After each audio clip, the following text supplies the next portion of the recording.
Señores, bienvenidos al canal. Comenzamos con el resumen de noticias. Rusia pone en marcha una plataforma digital de gestión de armamento e instalaciones militares. La corporación industrial rusa Rostec desarrolló una solución digital que permite supervisar el estado de las armas, equipos e instalaciones militares y crear sus copias digitales. La introducción del sistema ayudará a mejorar la eficiencia del funcionamiento de los equipos e instalaciones militares, así como la eficacia de la toma de decisiones. La plataforma de gestión de armas e instalaciones militares se basa en el Internet de las Cosas, IoT, por sus siglas en inglés, que es un sistema de dispositivos electrónicos interconectados que puede recopilar y transferir datos a través de una red inalámbrica. Un sistema de IoT consiste en sensores o dispositivos que se comunican con la nube. Una vez que los datos llegan a la nube, el software los procesa y define si es necesario realizar alguna acción sin que el usuario deba intervenir o enviar una alerta. Esta solución de tecnologías de información, IT, es un nuevo módulo de la plataforma digital IoT.Istok, plataforma rusa avanzada para el Internet Industrial de las Cosas, que contiene un conjunto completo de herramientas para monitoreo, diagnóstico y optimización remota de equipos, productos y sus procesos de operación. El software recopila información de los sensores integrados en los equipos y la envía al centro de control, explican los ingenieros de la empresa. La digitalización se ha convertido en el nuevo giro de la gestión militar. El módulo IoT.Istok permitirá mejorar la seguridad y fiabilidad del funcionamiento de los equipos e instalaciones militares, la disponibilidad y fiabilidad de la información y la eficiencia en la toma de decisiones, señala Vitaly Alexandrov, director de la transformación digital de la empresa rusa de investigación y producción Istok. De acuerdo con los desarrolladores de Rostec, el módulo permite organizar un sistema de supervisión y control de procesos técnicos, así como formar un gemelo digital de armamento, equipos especiales, infraestructuras de ingeniería o instalaciones tecnológicas. Al recopilar y procesar el gran volumen de datos, la plataforma es capaz de garantizar la transparencia del funcionamiento de los equipos e identificar tendencias en su funcionamiento, prever el estado de los equipos y planificar su mantenimiento. Actualmente, desarrollamos un prototipo del nuevo módulo, y en el futuro el sistema podrá cubrir casi toda la gama de tareas relacionadas con las actividades diarias de las Fuerzas Armadas y la gestión de armas y equipos militares, concluyó Alexandrov.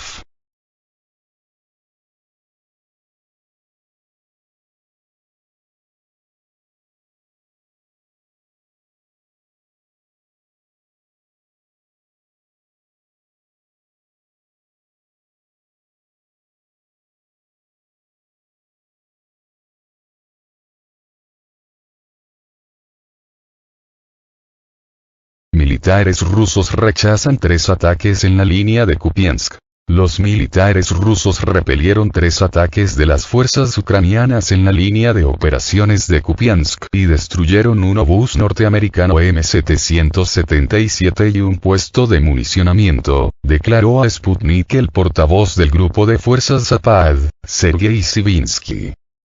Durante los combates en la línea de operaciones, el enemigo de la 38 y 43 brigadas mecanizadas lanzó con el apoyo de blindados 3 contraataques contra las posiciones de las tropas rusas cerca del poblado de Sergeyevka. Todos los ataques fueron repelidos con el fuego de la artillería, dijo el portavoz. Además, durante las operaciones de contrabatería, la artillería del grupo Zapadin utilizó un obús remolcado 777 de fabricación norteamericana, eliminó a 3 dotaciones de morteros y destruyó un puesto de municionamiento cerca de los poblados de Sverdlovka, Karakhmalnaya y Kislovka.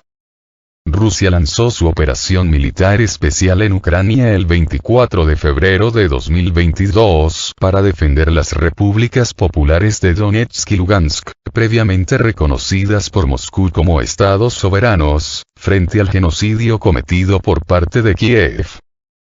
Los objetivos fundamentales de la operación militar especial rusa son la desmilitarización y desnazificación de Ucrania.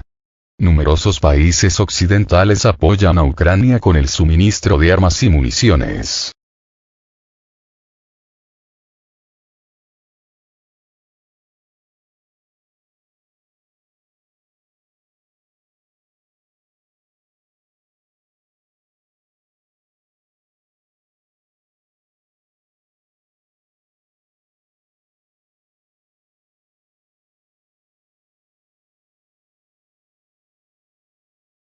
Chivo expiatorio. ¿Cuáles son las reales razones de la dimisión del ministro de Defensa ucraniano? La dimisión del ministro de Defensa de Ucrania, Alexei Reznikov, está relacionada con varios factores, como el fracaso de la contraofensiva de las Fuerzas Armadas ucranianas y la difícil situación política interna del país, declararon a Sputnik expertos entrevistados. La decisión de Reznikov tiene que ver con su ineficacia como ministro de Defensa de Ucrania, el fracaso de la contraofensiva ucraniana y el deseo del mandatario del país, Volodymyr Zelensky, de dejar en su alrededor a personas más rígidas e intransigentes, cree el director del Centro de Análisis del Comercio Mundial de Armas, Igor Korotchenko. El analista militar señaló también que el deseo de Zelensky de encontrar un ministro de defensa más competente puede estar relacionado con la reunión del Grupo de Contacto para la Defensa de Ucrania, que tendrá lugar el 19 de septiembre y en la que se planificará la campaña militar de otoño-invierno de 2023 y la de primavera-verano de 2024. A su vez, el director ejecutivo del grupo mediático ruso Rossiya Segonda, Kirill Vyshynski, llamó a Reznikov un chivo expiatorio porque la situación política interna de Ucrania es muy desfavorable para Zelensky. En opinión del experto, ella se debe a la falta de éxito en el frente de la operación militar especial rusa y numerosos escándalos de corrupción. Zelensky se dio cuenta de que esto es un golpe para él personalmente, para su imagen, y cada vez se habla más de la necesidad de convocar elecciones, detalló.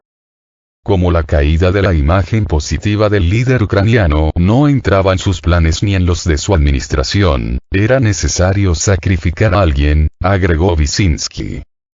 Además, el analista recordó que la ofensiva ucraniana se planifica en los estados mayores y no en el Ministerio de Defensa ucraniano, por lo que las acusaciones de Reznikov sobre la falta de éxitos en el frente solo tienen que ver con el deseo de encontrar a un responsable del fracaso. El 3 de septiembre, Zelensky anunció la destitución de Reznikov y propuso al jefe del Fondo de Propiedad Estatal de Ucrania, Rustem Umerov, como candidato al puesto de ministro de Defensa.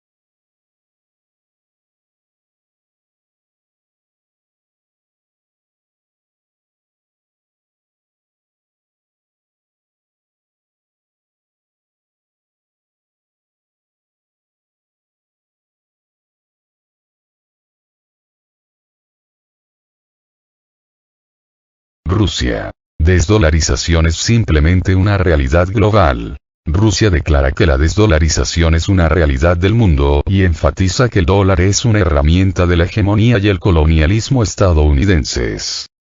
Dicen que la desdolarización es una especie de objetivo final de diferentes organizaciones o de ciertos países. Pero no lo es. Ese no es nuestro objetivo. Es solo una realidad. El dólar es una moneda muy problemática en estos días. Este no es mi punto de vista político, es un hecho económico objetivo, dijo la portavoz de la Cancillería rusa, María Zakharova, en una entrevista concedida el domingo al periódico turco Aydınlık. Según la vocera rusa, el dólar se utilizó para presionar a los opositores políticos estadounidenses y declaró que la mayoría de los problemas económicos del mundo se originaron en los Estados Unidos, incluida la crisis económica global de 2008. Además, puso de relieve que cada vez más países están cambiando a monedas nacionales en el comercio entre sí y están abandonando el uso del dólar. De acuerdo con Zaharova, Rusia se enfrentó el año pasado al castigo mediante las sanciones estadounidenses. Mientras, afirmó, el sistema que Rusia pretende crear es más estable, más seguro que la situación con dólares. El ministro de Asuntos Exteriores de Rusia, Sergei Lavrov, expresó días antes que Rusia no tiene ningún deseo de destruir el dólar, sino que el propio Estados Unidos ya no proporciona a su divisa un rol aceptable para todos. Durante décadas, el dólar ha dominado los mercados comerciales del mundo. No obstante, la decisión de muchos países para usar sus propias monedas en su comercio bilateral o buscar una vía alternativa al billete verde ya ha encendido las alarmas sobre la hegemonía de la divisa estadounidense.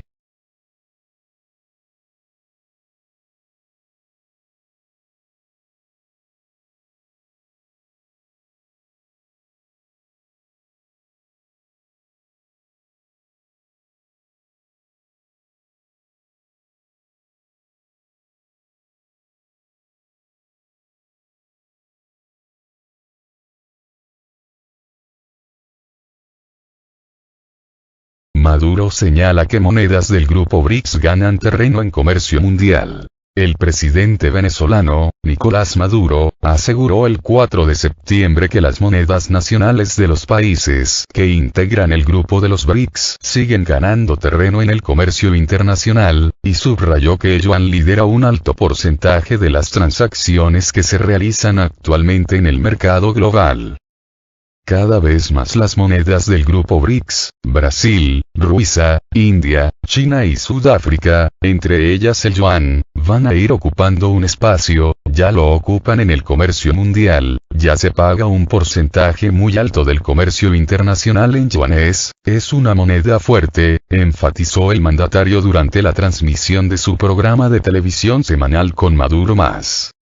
El jefe de Estado agregó que esto se debe a que China es un país potencia en materia económica, que, además, se proyecta como uno de los países fuertes desde el punto de vista financiero, industrial y tecnológico. Maduro hizo estos comentarios en referencia a una entrevista de Sputnik, en la que el medio reseñó lo siguiente. Brasil y Argentina apuestan al yuan, que ya se piensa como moneda global. En el texto, Sputnik destacó que el diálogo entre estos gobiernos para usar el yuan para el comercio bilateral se enmarca en un debate que se hace fuerte en todo el mundo, según el analista Julio Burman. El experto argentino aventuró que este proceso podría llegar incluso a la posibilidad de que el yuan se empiece a usar en las transacciones minoristas en Argentina, posibilitando que algunos bancos argentinos comiencen a abrir cuentas en yuanes. Burman señaló además que el uso creciente de yuanes es visto por el gobierno argentino como una decisión estratégica, ya que la administración del presidente Alberto Fernández tiene una expectativa muy alta de que de esa forma se va a incrementar su relación económica con China.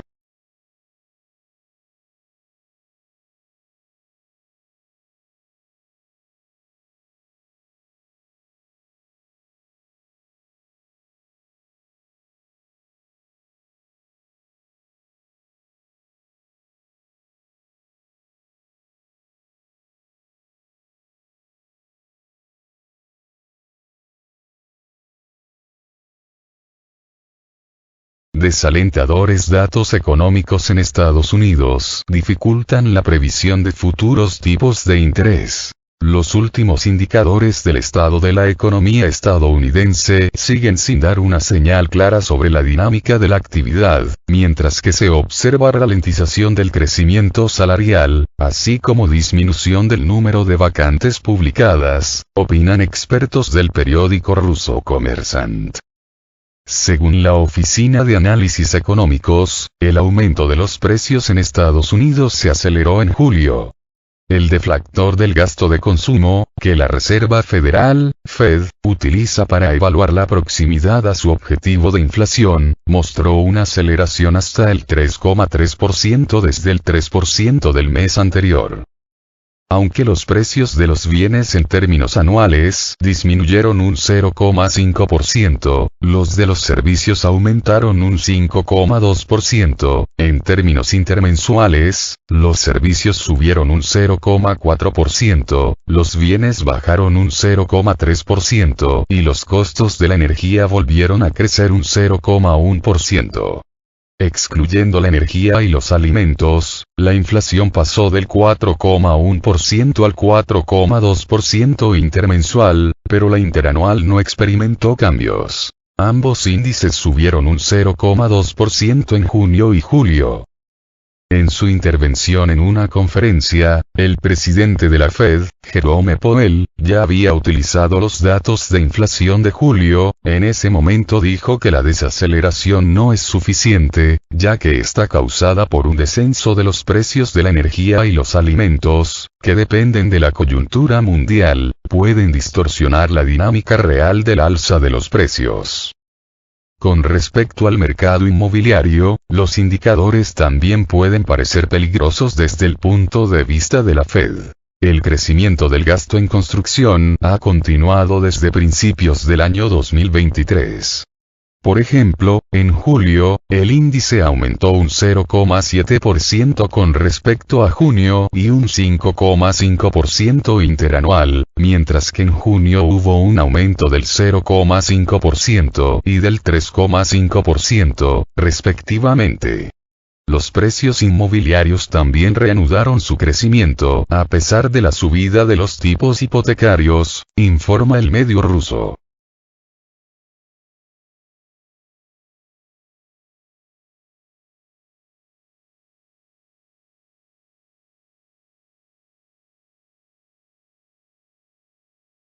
En cuanto al sector laboral, en agosto se crearon 187.000 puestos de trabajo, más que en junio, 157.000, y por encima de las previsiones, 170.000, pero la tasa de paro subió del 3,5% al 3,8% en el mes, y el número de ofertas de empleo también cayó menos 8,827 millones, lo cual son 338.000 menos que un mes antes, el nivel más bajo desde marzo de 2021.